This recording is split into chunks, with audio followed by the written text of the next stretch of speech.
Welcome to Burning Bright, a weekly podcast presenting poetry and prose from Passager. Just when we thought we could start to let our emotional guard down after a couple years of defending ourselves and our country in the war against COVID, we're having to live with the reality of yet another war. This time standing by pretty helplessly, watching Ukraine defend itself against Russian invaders.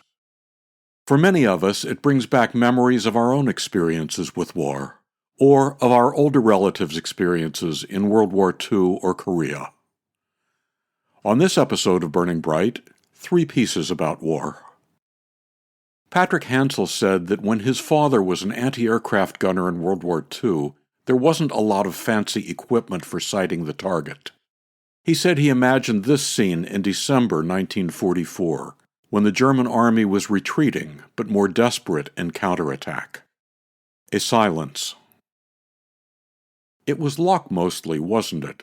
The long guns pointed at the terrible wings, those roaring sores on the skin of the sky. No GPS, no heat-seeking sensor to deliver your payload, just eyes, training, the kind of guesses one makes when death is a series of commandments. They named it Ak-Ak. To the Germans, a bad pronunciation of oh my. To the Americans, the sound a cartoon bird might make, Ak-Ak, or a chicken with its head cut off, racing around the barnyard, running in no direction except away. Every soldier goes to war with a promise of bone, sheath, medulla, marrow. You look at the enemy as a wound that has no healing in it. A punctuation mark needing its own sentence. Even from the ground, the faces seem familiar. The closing of the eyes, the hidden fever. After the firing ends, there is silence, not for the boys who are dying, but for those left behind. Those who will scrape bodies from cockpits, round up the blood-drowned prisoners, tell stories in their sleep. In the morning there will be rest, cigarettes, chow. The sergeant will hold his hand up to his cap to block out the sun. A country boy private will fumble through his stack of letters, looking for a missing word. Patrick Hansel's poem, A Silence, from Passager, issue 61. 2015 Passager poet James McGrath has had various government-related jobs in East Asia, the Middle East, Africa, as well as in Native American communities. He said those experiences have had a big influence on his poetic response to the world's violence. Here's his poem, Guns, Guns, Guns.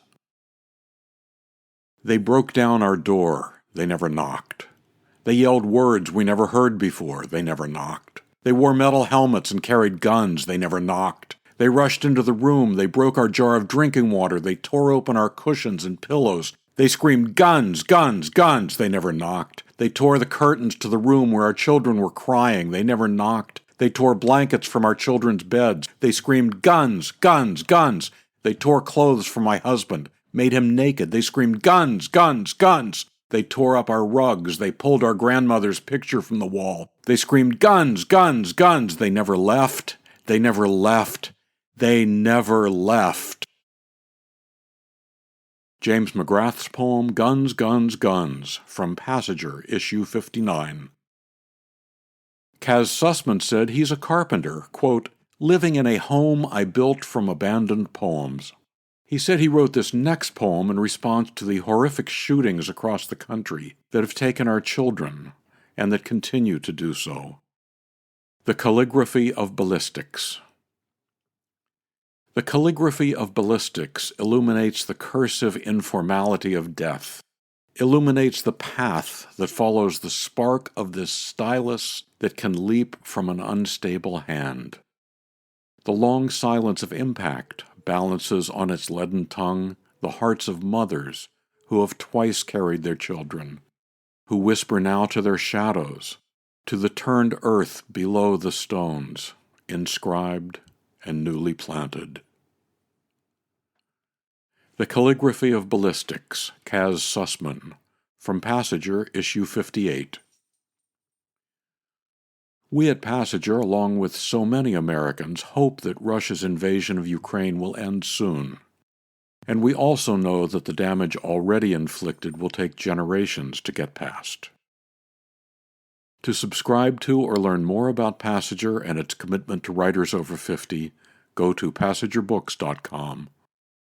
You can download Burning Bright from Spotify, Apple and Google Podcasts, Audible, and a host of other podcast apps. For Mary, Christine, Roseanne, and the rest of the Passenger staff, I'm John Shore.